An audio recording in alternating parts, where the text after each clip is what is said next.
In a recent video that I made, I talked about fantasy tropes and how I believed that they were given a bad reputation because people blamed the tropes rather than the writers that weren't trying to put their own spin on it or make it different, kind of subvert these tropes. And today I'm going to be talking about my top 10 favourite fantasy tropes. And these are ones that I kind of give a little bit of slack to because I enjoy seeing these tropes. Make sure to do the usual stuff of liking and subscribing, and comment your favourite fantasy trope down below, and also what series does it well. So before we get into it, remember these are my personal opinion, and also there's not going to be 1 being the best, 10 being the worst, or anything like that. These are just 10 tropes that I really do like. And to start off, let's talk about the wise wizard or the mentor. I feel like the mentor is a little bit different, but I'm going to lump it in here at the minute. I'm not bored of seeing these tropes. This one is one, for example, let's talk about, say, the Gandalf or Moraine or Obi-Wan, if you want to talk about that. And this is always done really well.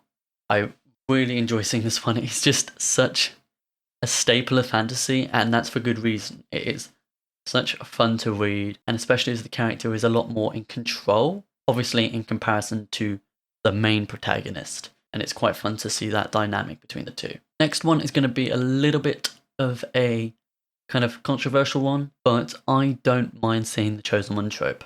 I quite like it. Those that do it well are absolutely phenomenal. There are some that, yes, have kind of tainted the name in a way by doing some and just putting it in there without thinking how to make it different or do something different with the trope, and they just put it in there because it's successful and then ends up not working. And I understand that, but also there are some that do it absolutely amazing, and that's why I just like seeing this trope sometimes. Next, let's switch to talk about rags to riches.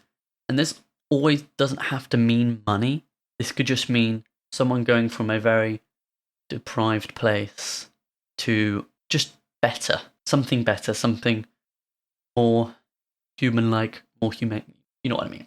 There's some great ones that do this. I consider kind of Kaladin in the first Stormlight, but this, as well as a couple other good ones. But whenever I see this trope, I do always like it. It's something that I enjoy reading a lot. Number 4, the redemption arc. And this one I really like. There are key examples of this that I can point to. For example, the obvious one, which is Zuko from Avatar: The Last Airbender. That one is amazing. If you ever want to know how to do that, that one's the one to go to. Go study that and have a look at how they incorporate that. And there are obviously other examples, but that's the main one that I point to whenever people ask me for it. Number 5, this is the Fellowship, or kind of the group of heroes. This one, judging by the name, is quite key in Lord of the Rings. That's why it's done quite well. But it's always when you make the relationships between the characters, and you need to spend some time building on those, because the kind of back and forth between these characters is what makes this work and what makes it really fun, especially if they have different abilities or if each character does different things. A good example of this one is the Mistborn series, and each person can contribute a different thing. This one is kind of a trope, and this is kind of the sentient weapon or magical weapon. My favourite version of this is again in the Stormlight Archives, and this is Nightblood. And also you've got other kind of magical weapons. For example, I don't know whether, I think I'd consider the One Ring sentient weapon, maybe. I don't know. But it's just the fact that something that has a kind of will of their own that plays into the plot. And the One Ring is different in terms of the enjoyment out of it than, say, Nightblood. But both are done really well, and this is kind of a trope that I love seeing. And here's another kind of controversial one, but I do like a kind of morally good character, a kind of moral center. The story, it doesn't always have to be the protagonist. Sometimes it's better when it's not. I always kind of feel like I need a little bit of a moral center to the stories sometimes. That's one of the reasons I wasn't entirely sure if I'd be a big fan of like Game of Thrones. Because even Jon Snow, who you could consider, or Ned Stark in a way, the kind of moral center characters kind of dip when having to face the challenges of this kind of morally grey world. But I do enjoy seeing a morally good character within fantasy, and I feel like sometimes I need that kind of character in some stories. Number 8, what I really like seeing is the training scenes, showing the character at a lesser state, so more incompetent, and having them train, having them get better, show the progress, so that way a character doesn't suddenly just go from one point to another, managing to beat someone that they shouldn't have been able to beat, unless we've seen this kind of progression of training and just trying to get better.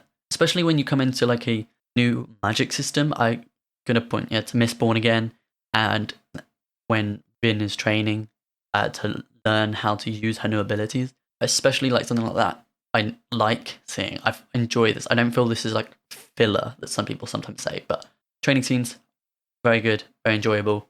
And second to last, we've got the final battle. This one is obviously just a kind of staple of fantasy. I like a big, like kind of big battle where there's lots of things going on at once. It can feel kind of weak in a way if you've only got like say one viewpoint, because it feels like everything is focused on that, and it doesn't help give the kind of scale of the battle. Whereas if you have like say multiple viewpoints all in the same battle, all doing their own thing, but still affected by parts and stuff that are happening, that's what makes it so enjoyable. And last but not least, we have the kind of scheming intellectuals I'm going to go with here. I've said this before, but for example, you've got the kind of main characters in the Lightbringer series. You've also got the Lannisters in Game of Thrones. There are other books out there as well, yes. But it's how you've got one extremely clever character who's pitted against another, and how each one is trying to think so much farther in advance and kind of stop each other and plan ahead and make sure that no one can get further, whatever. You know, they're kind of out trying out one character, trying to out scheme the other. I haven't read a lot of this originally, but since I've started reading some books that have included this, this has become one of my favourites. I do enjoy really clever characters going up against another really clever character. It sounds really like simplistic in the way I'm trying to describe it, but honestly, it's amazing. And like I said, it's now become one of my favourites. Thank you for watching. Make sure the usual stuff of liking and subscribing. And if you enjoyed this one, I will leave one either side of me. And I'll see you guys in the next video. Goodbye.